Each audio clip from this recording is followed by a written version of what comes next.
പ്രിയപ്പെട്ടവരെ, ഇന്ന് നമ്മൾ ചർച്ച ചെയ്യുന്നത് 4ാം ക്ലാസ്സിലെ താരീഖിലെ 6ാമത്തെ പാഠമാണ്. അരുത്, ഇങ്ങനെ ചെയ്യരുത് എന്നുള്ളതാണ് പാഠത്തിൻ്റെ പേര്.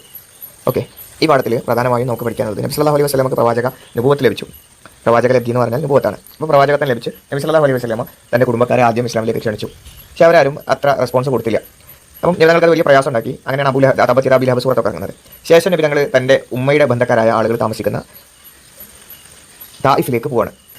നബിയുടെ പ്രതീക്ഷയ്ക്ക് വിപരീതമായാണ് കാര്യങ്ങൾ സംഭവിച്ചത്. നബിയെ സ്വീകരിക്കുന്നതിന് പകരം അവർ നബിയെ ആക്രമിക്കുകയാണ് ചെയ്തത്. ചെറിയ കുട്ടികളടക്കം നബിയെ കല്ലെറിയുകയും വല്ലാതെ അസഭ്യവർഷം പറയുകയൊക്കെ ചെയ്തു. തൻ്റെ കുടുംബക്കാരെ പ്രതീക്ഷയോടുകൂടി ഇസ്ലാമിലേക്ക് ക്ഷണിക്കാൻ പോയ പ്രവാചകന് കിട്ടിയത് വല്ലാത്ത അക്രമങ്ങളായിരുന്നു. ഇതാണ് നമുക്ക് ഈ പാഠത്തിൽ പഠിക്കാനുള്ളത്. ഓക്കെ, പ്രവാചകത്വം ലഭിച്ച് 10 വർഷം പിന്നിട്ടു. ഓക്കെ, ശത്രുക്കളുടെ ഉപദ്രവം കൂടി വരികയാണ്. കാരണം ഇസ്ലാം ഇങ്ങനെ വളരുകയാണ്. അതിൻ്റെ കൂടെ ശത്രുക്കളുടെ ഉപദ്രവം കൂടി വരികയാണ്. അബൂ താലിബിൻ്റെയും ഖദീജ ബീവിയുടെയും വഫാത്തിന് ശേഷം അതൊന്നുകൂടെ വർദ്ധിച്ചു. കാരണം ആമുൽ ഹുസനുണ്ടായി. നബിതങ്ങളെ സംരക്ഷിക്കുന്ന 2 പ്രധാനപ്പെട്ട ആളുകൾ ഇല്ലാതായി. വലിയ പ്രയാസമാണ്. ഈ ഘട്ടത്തിൽ നബിതങ്ങൾ ബനു സഖീഫ് ഗോത്രക്കാരെ അഥവാ നബിതങ്ങളുടെ അമ്മാവന്മാരെ ഇസ്ലാം സ്വീകരിക്കുമെന്ന് പ്രതീക്ഷിച്ച് അവരുടെ സഹായം ആഗ്രഹിച്ച് തായിഫിലേക്ക് പുറപ്പെട്ടു. ശ്രദ്ധിക്കണം, ബനു സഖീഫ് ഗോത്രക്കാരുടെ അഥവാ ബനു സഖീഫ് ഗോത്രക്കാരെന്ന് പറഞ്ഞാൽ നബിയുടെ അമ്മാവന്മാരാണ്. ഇവരെ പ്രതീക്ഷിച്ചുകൊണ്ട് അങ്ങോട്ട് പോയി തായിഫിലേക്ക് പോയി. ഓക്കെ, 3 കാര്യങ്ങൾ അതിൽ പറഞ്ഞത്. ബനു സഖീഫ് നബിയുടെ അമ്മാവന്മാരാണ്. അവർ പ്രതീക്ഷിച്ച് തായിഫിലേക്ക് പോയി. മക്കയിൽ നിന്ന് ഏകദേശം 91 കിലോമീറ്ററാണ് തായിഫിലേക്കുള്ളത്. ഓക്കെ, കൂടെ സെയ്ദ് ബിൻ ഹാരിസ റളിയല്ലാഹു അൻഹു ഉണ്ട്. 5 കാര്യങ്ങൾ പറഞ്ഞത്. ബനു സഖീഫ് നബിതങ്ങളുടെ അമ്മാവന്മാരാണ്. അവർ തായിഫിലാണ്. മക്കയിൽ നിന്ന് 91 കിലോമീറ്ററാണ് തായിഫിലേക്കുള്ളത്. കൂടെ സെയ്ദ് ബിൻ ഹാരിസ റളിയല്ലാഹു അൻഹു ഉണ്ട്. ബനു സഖീഫ് ഗോത്രക്കാർ അവർ കുട്ടികളെ വിട്ട് നബി സല്ലല്ലാഹു അലൈഹി വസല്ലമയെ പരിഹസിക്കുകയും ഉപദ്രവിക്കുകയും ചെയ്തു. പിന്നെയോ നബിതങ്ങളുടെ കാലിന് അത് കാരണം പരിക്ക് പറ്റി, രക്തം വന്നു, വലിയ പ്രയാസമായി.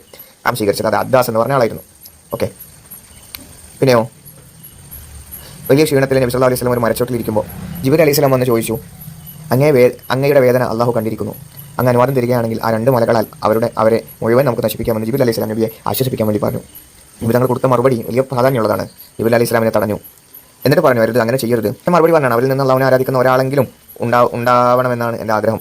പിൽക്കാലത്ത് തായിഫുകാരൊക്കെ ഇസ്ലാം സ്വീകരിക്കുകയും ചെയ്തിട്ടുണ്ട്. അപ്പം ഒരു പ്രധാനപ്പെട്ട പാഠമാണ്.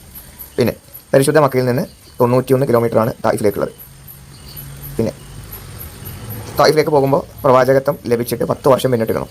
തായിഫ് യാത്രയിൽ നബിയോടൊപ്പം ഉണ്ടായിരുന്നത് സെയ്ദ് ബിൻ ഹാരിസ റളിയല്ലാഹു അൻഹു. തായിഫുകാരുടെ കാര്യത്തിൽ എന്തായിരുന്നു നബിയുടെ ആഗ്രഹം? അവർക്ക് ഒരാളെങ്കിലും ഇസ്ലാം സ്വീകരിക്കാന്നുള്ളതായിരുന്നു നബിതങ്ങളുടെ ആഗ്രഹം. തായിഫിൽ നിന്ന് അന്ന് ഇസ്ലാം സ്വീകരിച്ചത് അദ്ദാസ് എന്ന് പറഞ്ഞ ആളാണ്.